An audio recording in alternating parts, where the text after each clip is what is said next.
I'm here with Cody with Rush's Repair, and Cody just installed a whole house surge protector. And I'll let Cody talk about why you should have one, the benefits of it, and maybe the cost of it as well. So, Cody, can you explain what the whole house surge protector does for you? Yeah, absolutely. So it's going to be your first line of defense for all your expensive electronics like your dryer, your washer, your microwave, things that can get damaged during a surge or a transient voltage.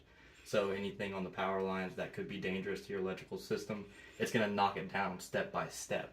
So when it comes in through your main service feeders down here, what it's going to do is it's going to absorb into the surge protector, and then it's going to return to your branch circuits at a safer level to then distribute throughout the home.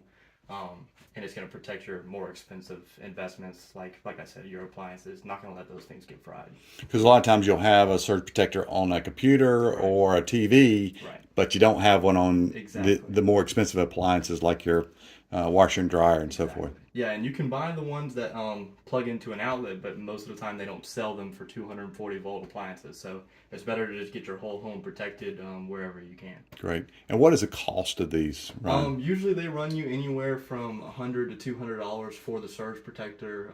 The installation's usually anywhere between that too, $100 to $200 on top. Great.